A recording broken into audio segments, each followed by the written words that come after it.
Hey everyone, and welcome back to week 3 of the Pokeball Draft League. We are going up against the Dayton Dreepies this week. And first things first, I noticed they are fairly bulky, and Torkoal is not going to have a good time. This week, we wanted to finish up testing out a couple different areas of our team. I wanted to finish bringing the Pokemon I hadn't brought yet, and try a team without Torkoal. After this week, I think the only Pokemon we will have brought all 3 weeks would have been Hatterene. So, speaking of Hatterene, let's take a look at it.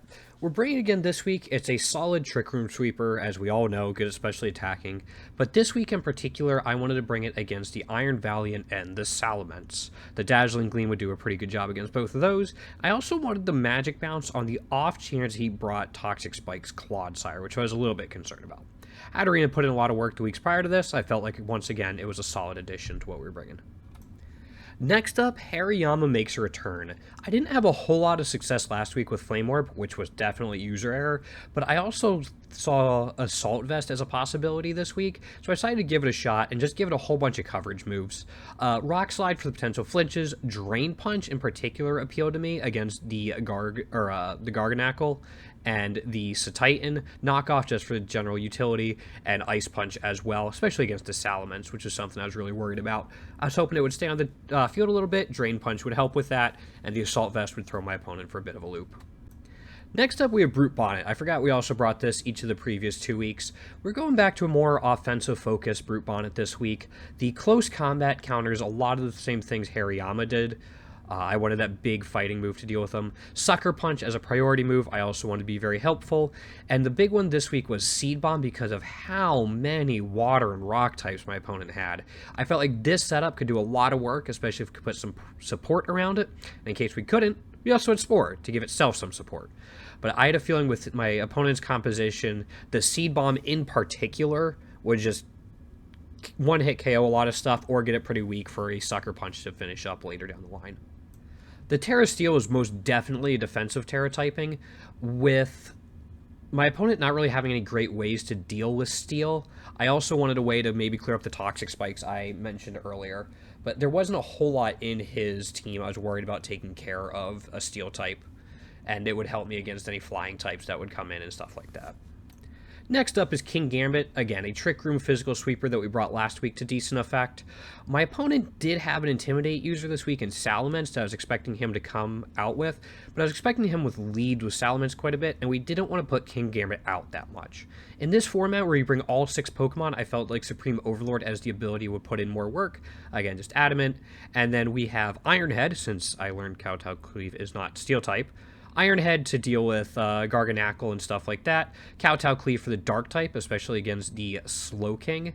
And then Brick Break as well, same thing to cover up the fighting weaknesses, or the fighting weaknesses my opponent had, like we mentioned with the Brute Bonnet and the Hariyama as well. Protect again, just to scout out and maybe buy us a turn whenever we need it. Alrighty, so our last 2 Pokemon are the 2 we have not taken either one of the battles so far, and the first one is Earthworm. Earthworm has had a lot of potential, I just wasn't sure how to use it. But the big thing about Earthworm is Shed Tail. Shed Tail means we can get one of our sweepers in under Trick Room, or get one of our Trick Room setters in and have a better chance of getting Trick Room up. Citrus Berry with Shed Tail means it only takes about 25% of Earthworm's health, one-time trick, but possible. Heavy Slam and Body Press both had decent coverage against my opponent and provided enough offensive pressure he couldn't just predict a Shed Tail. Stealth Rock was being brought in mostly for the Masquerain, Pyroar, and Salamence. I was really only expecting the Salamence, but just in case Stealth Rock was there. It also could help break Sashes. Again, wasn't planning for Sashes in general or expecting them, but Stealth Rock is there just in case. We weren't able to take advantage of Earth Eater this week, but in case the enemy Salamence had Earthquake, we might be able to switch this in on a prediction and just get a pretty full heal off of it. And the Terra Electric, when done with Earthworm and Earth Eater, means Earthworm, way too many Earths, has no weakness. So it's kind of a nice defensive typing. Can make it tough for my opponent to remove. Finally, to round out the team, we have what might be the biggest wild card we've brought all year, and that is Klefki. Klefki is, of course, a good typing in Steel Fairy, has Trick Room, has Prankster, for Thunderwave. So we had the opportunity to either go Thunderwave with screens and Trick Room or put a couple defensive moves on it, or sorry, offensive moves on it. Dazzling Gleam is good spread, would do decently against this team, and Steel Beam just seemed to cover way more this week than it might otherwise be, so we did not go for the screens route. I screwed up, and you guys will see this in the battle. I didn't know Prankster really didn't work with Trick Room. So I tried that during one battle, spoiler alert, and it kind of backfired. I'm scratching my head figuring out why and looked it up in the middle of the match. But the Thunderwave, I thought, with Prankster could help give me an advantage. He was bringing some pretty slow Pokemon already, so I wasn't too worried about Thunderwave cutting their speed too much for them gaining an advantage in Trick Room. And even if they did, I was hoping the paralysis chance would outweigh any of the cons of paralysis. Anyway, that's our team for this week. Different look for the team. Different ways to set up, I guess I should say. Still a Trick Room team. But yeah, the battle should hopefully be coming out in 2 days or so, and hopefully see everyone then. Thanks for watching, guys.